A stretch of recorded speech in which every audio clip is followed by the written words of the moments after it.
Baik, Bismillahirrahmanirrahim. Assalamualaikum warahmatullahi wabarakatuh. Perkenalkan, nama saya Hasmawati. Saya mahasiswi dari Pasca Sarjana Institut Agama Islam Al-Mawaddah Warahmah Polaka. Baiklah, pada video kali ini saya akan membahas tentang analisis regresi berganda dengan menggunakan SPSS. Jadi terlebih dahulu sebelum saya menginput sebuah data, menganalisis sebuah data, terlebih dahulu saya akan menjelaskan tentang konsep dasar analisis regresi berganda.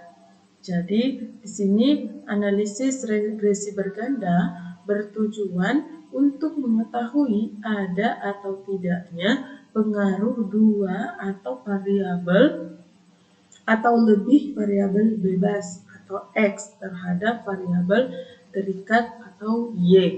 Jadi di sini maksudnya analisis regresi berganda tujuannya untuk mengetahui jika hanya satu variabel bebas itu disebut dengan regresi sederhana. Sedangkan kalau lebih dari satu variabel itu disebut namanya regresi berganda. Nah, di sini saya mempunyai sebuah data yang akan saya uji analisis regresi berganda, di mana kita akan mengetahui atau mencari tahu apakah motivasi ini sebagai X1 dan minat sebagai X2 berpengaruh terhadap prestasi atau Y. Nah, di sini terdapat dua variabel X1 dengan X2. Nanti ini kita analisis regresi berganda menggunakan SPSS. Kemudian yang kedua ada namanya uji T. Uji T ini bertujuan untuk mengetahui atau tidaknya pengaruh parsial atau sendiri yang diberikan variabel bebas atau X terhadap variabel terikat atau Y. Maksudnya di sini, jadi dalam regresi berganda, analisis regresi berganda itu ada yang namanya uji T. Jadi uji T-nya ini untuk mengetahui pengaruh, misalnya X1. Nah, misalnya di sini X1 atau motivasi, apakah dia berpengaruh terhadap prestasi belajar tanpa minat, tanpa adanya X2. Kemudian itu yang dimaksud dengan uji T, uji pengaruh parsial atau sendiri. Kemudian ada yang namanya uji F. Uji F ini dia bertujuan untuk mengetahui ada atau tidaknya pengaruh simultan atau bersama-sama yang diberikan variabel bebas X atau X terhadap variabel terikat atau Y. Jadi maksudnya kalau uji F ini untuk mengetahui motivasi atau X1 dan minat atau X2 secara bersama-sama atau secara gabungan terhadap prestasi Y. Kemudian yang keempat ada namanya koefisien determinasi berfungsi untuk mengetahui berapa persen pengaruh yang diberikan variabel X secara simultan atau secara bersama-sama terhadap variabel Y. Oke. Selanjutnya di sini mari kita masuk di analisis regresi berganda. Jadi kita masuk mengolah data menggunakan SPSS. Jadi SPSS di sini saya gunakan adalah SPSS 16. Nah, di sini saya sudah buka. Saya masuk pengolahan data di aplikasi. Jadi dengan metode analisis regresi berganda. Nah, di sini saya sudah menyiapkan data yang tadi. Nah, ini data yang saya sudah siapkan ini. Nah, ini ada motivasi. Nah, jadi di sini jumlah sampelnya itu adalah 12 dan variabelnya adalah 2. Nah, kemudian kita buka di aplikasi. Saya tekan variabel v. Kemudian di sini saya tulis x1. Nah, x1, kemudian di sini di bawahnya x2 dan y. Jadi x1-nya itu motivasinya yang sesuai dengan data yang ada di sini. Kemudian di label, jadi di labelnya ini kita tulis motivasi. Motivasi atau X1 atau X1, kemudian X2-nya kita lihat di sini X2-nya itu adalah minat, ya. Nah, jadi kita tulis di sini minat X2. Nah, kemudian Y-nya ini kita tulis prestasi. Labelnya prestasi atau Y. Oke. Jadi di sini ada desimal with ini desimalnya di sini ada angka 2. Ini tidak usah kita ubah-ubah karena sudah ketentuan dari aplikasi. Kemudian selanjutnya setelah kita mengisi di variabel v, kemudian selanjutnya kita klik data v. Data v. Jadi di sini data v ada X1, X2 dan Y. Apa tadi? X1 itu adalah, kita lihat, sini X1 itu adalah minat, X2 itu adalah minat, kemudian X1 itu adalah motivasi, dan Y adalah prestasi. Selanjutnya saya memasukkan data. Kita masuk di data yang tadi. Kemudian saya langsung copy saja kopinya. Kemudian saya kembali ke aplikasi SPSS. Di sini selanjutnya saya langsung di copy paste. Ini sudah masuk datanya ya. Di sini jumlah sampelnya itu adalah 12. Jadi jumlah sampelnya ada 12. Kemudian kita mau input, kita mau analisis regresi berganda. Caranya kita klik analyze, kemudian kita pilih regression, kemudian pilih linear, klik, akan muncul seperti ini. Kemudian motivasi X1 dan X2 kita pindahkan ke independen, ya, independen. Klik saya seperti ini. Kemudian prestasi kita pindahkan ke Y. Cukup simpel. Kemudian klik OK. Oke. Di sini sudah muncul data dari, kita sudah olah datanya. Ini sudah muncul.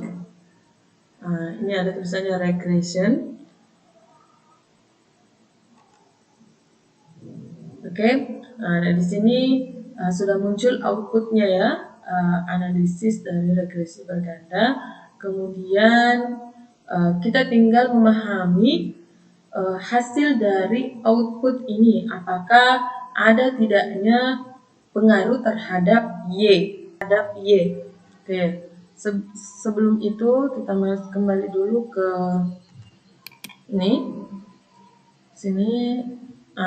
Selanjutnya kita lihat dulu perumusan hipotesis. Yang pertama H1 terdapat apakah terdapat pengaruh motivasi X1 terhadap prestasi Y, dan kemudian yang kedua H2 apakah terdapat pengaruh minat X2 atau terhadap prestasi Y, dan H3 itu apakah terdapat pengaruh motivasi X1 dengan X2 secara simultan atau secara bersama-sama terhadap prestasi Y. Selanjutnya di sini tingkat kepercayaannya itu 95%, A 0,05. Jadi ini sudah standar statistiknya sudah seperti ini. Kemudian selanjutnya dasar pengambilan keputusan uji T. Jadi jika nilai signifikan di sini lebih kecil 0,05 atau T hitung lebih besar T tabel, maka terdapat pengaruh variabel X terhadap variabel Y. Kemudian jika nilai signifikannya ini lebih besar 0,05 atau T hitung lebih kecil T tabel, maka tidak terdapat pengaruh variabel X terhadap variabel Y.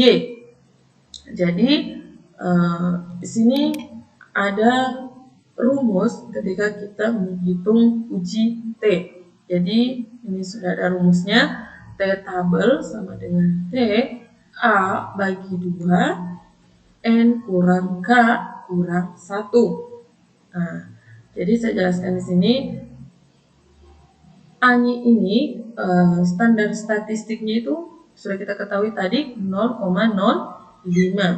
Jadi 0,05 dibagi 2 ini adalah hasilnya 0,025. 2 ini adalah sudah ketentuan rumus, ya. Kemudian N dikurang K dikurang 1. Jadi N-nya ini adalah jumlah sampel. Kita ketahui tadi berapa jumlah sampelnya? Ini jumlah sampelnya adalah 12 dikurang K. K ini apa? K ini adalah jumlah variabel X. Berapa jumlah variabel X-nya tadi? Kita ketahui adalah 2 jumlah variabel X. Jadi 12 dikurang 2 itu sama dengan 10. 10. Kemudian dikurang 1. 1 ini adalah sudah ketentuan rumus. Jadi dikurang 1 hasilnya ini 9. Kemudian untuk mengetahui 2,262 ini sudah ketentuan dari distribusi T tabel. Di mana kita bisa mengetahui ini? Sini saya sudah siapkan sini 0,025. Kita tarik saja langsung di sini. N-nya adalah 9. Ini kita lihat 0,025 adalah hasilnya 2,62. Kemudian nanti kita hitung. Setelah kita lihat uji T-nya, nanti kita lihat di hasil dari output yang kita sudah analisis tadi di aplikasi. Kemudian ada uji F. Jika nilai signifikan 0,05 atau F hitungnya itu lebih besar lebih besar F tabel, maka terdapat pengaruh terhadap variabel X secara simultan terhadap variabel Y. Kemudian, jika nilai signifikannya ini lebih besar 0,05 atau F hitung lebih kecil F tabel, maka tidak terdapat pengaruh variabel X secara simultan terhadap variabel Y. Di sini juga sudah ada rumus. F tabel sama dengan F K N kurang K. Kita lihat tadi di sini. K-nya itu adalah jumlah variabel X. Jumlah variabel X. Di sini ada 2. Nih, 2. Kemudian N itu apa tadi? Nah, N ini adalah jumlah sampel. Jumlah sampel tadi ada 12. Kurang K. K itu adalah jumlah variabel X. Jadi 12 kurang 2 sama dengan 10. Nah, bagaimana kita melihat juga di sini uji F-nya itu sama dengan 4,10. Nah, di sini juga sudah ditentukan dalam distribusi F. Ini distribusi F. Di sini kita lihat 4,10 ya. Kita lihat dulu. Kita lihat di angka 2. Berapa variabel X-nya? Adalah 2. Kita lihat di variabel X itu adalah 2. Kemudian kita tarik sampai jumlah sampelnya itu adalah N-nya kita lihat adalah 10. Nah, ini kita lihat. Ini hasilnya adalah 4. Di sini 4,10. Jadi uji F-nya itu adalah 4,10. Jadi uji F-nya itu. Oke. Di sini ini tadi analisis regresi yang sudah masukkan di aplikasi SPSS ini. Kemudian selanjutnya saya akan saya sudah buat ringkasan untuk pengujian hipotesis H1 dan H2 dengan uji T. Jadi saya sudah buat ringkasan. Kita lihat di sini nih. Jadi tabelnya ini saya sudah masukkan di dalam sini tabelnya. Kemudian pada pengujian H1 yaitu hipotesis pertama, diketahui nilai signifikannya itu untuk pengaruh X1 itu tadi motivasi terhadap Y adalah sebesar 0,347. Nah, di sini saya sudah gariskan lebih besar lebih besar 0,05 dan nilai T hitung adalah ini. T hitungnya ini 0,992. Dia lebih kecil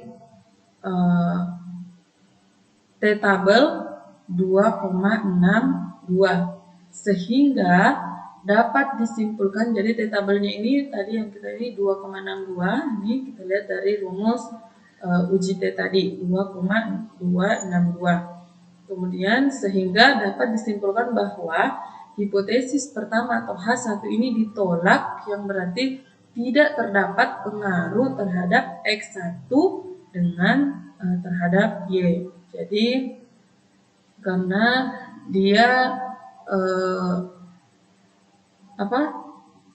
pengaruh X1-nya terhadap Y itu lebih besar 0,347 lebih besar, tingkat kepercayaannya 0,05 dan nilai T hitungnya itu adalah 0,992, lebih kecil T tabel 2,62 sehingga dapat disimpulkan bahwa H1 itu ditolak, yang berarti tidak terpengaruh X1 terhadap Y. Jadi ini motivasi, dia tidak berpengaruh terhadap prestasi hasil belajar. Oke. Selanjutnya di sini pengujian hipotesis kedua atau H2. Jadi di sini diketahui nilai signifikan untuk pengaruh X2. Ini X2-nya tadi adalah minat ya. Minat terhadap Y atau prestasi hasil belajar adalah sebesar 0,07. Ini 0,07. Dari dia lebih kecil tingkat kepercayaannya 0,05 dan nilai T hitung, ini T hitungnya adalah 3,441, dia lebih besar T tabelnya lebih besar dari T tabel 2,262, sehingga dapat disimpulkan bahwa hipotesis kedua ini diterima, yang berarti terdapat terdapat pengaruh. Jadi ini terdapat pengaruh X2 terhadap Y. Jadi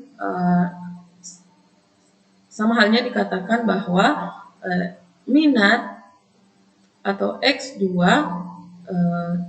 berpengaruh terhadap prestasi hasil belajar. Nah, selanjutnya pengujian hipotesis ketiga. Nah, kita lihat tadi saya sini sudah ringkas juga pengujian hipotesis H3-nya ini dengan uji F. Nah, ini di dalam data sini ini ANOVA. Nah, ini kita masukkan, saya sudah masukkan data ini, saya sudah pindahkan ke sini. Nah, kita lihat bahwa pengujian hipotesis ketiga ini berdasarkan output di atas, diketahui nilai signifikan untuk pengaruh X1 dengan X2 secara simultan terhadap Y atau secara bersamaan terhadap Y adalah sebesar 0,000 lebih kecil dari 0,05 dan nilai F hitungnya itu adalah 23,978 lebih besar dari F tabel 4,10. Jadi 4,10-nya F tabelnya tadi ini kita lihat tadi dalam ini dasar pengambilan keputusan, kita sudah lihat uji F-nya tadi hasilnya adalah 4,10 ya. Kemudian sehingga dapat disimpulkan bahwa H3 ini diterima, yang berarti terdapat pengaruh X1 dan X2 secara bersamaan terhadap Y. Oke, kita lihat tadi dari perumusan hipotesis ini.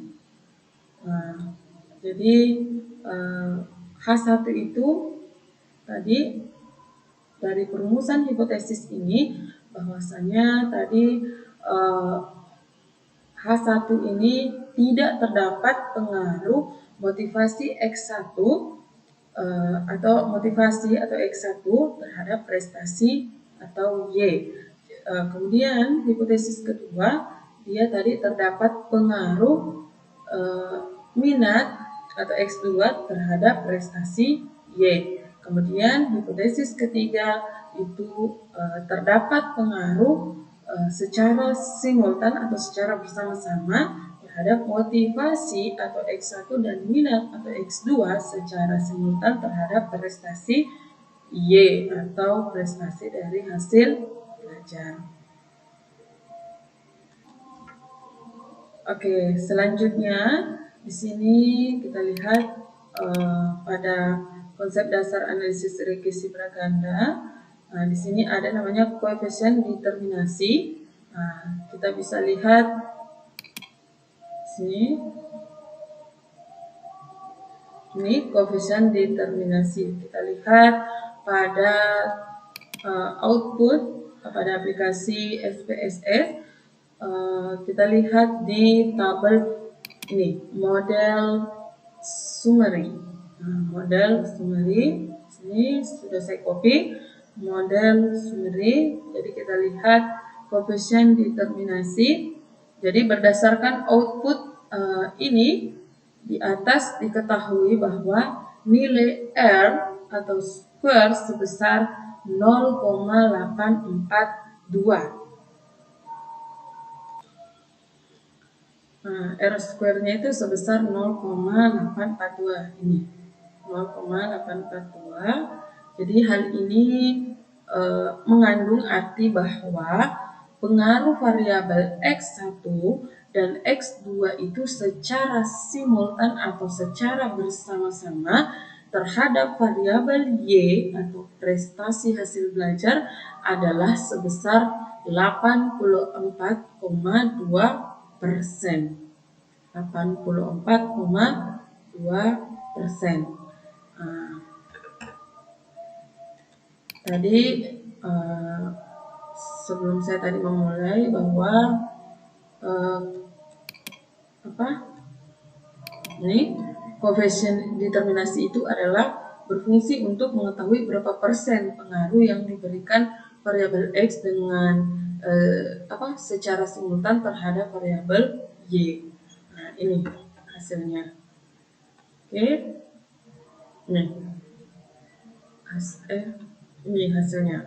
Koefisien determinasi hasilnya adalah Y adalah sebesar 84,2%. Oke, mungkin itu saja video tutorial untuk melihat analisis regresi berganda dengan menggunakan SPSS. Saya mohon maaf apabila ada kesalahan kata, dan saya berharap kepada yang nonton video ini bisa paham yang apa saya jelaskan dan bisa bermanfaat untuk kita semua. Saya tutup dengan ucapan wabillahi taufiq wal hidayah. Wassalamualaikum warahmatullahi wabarakatuh.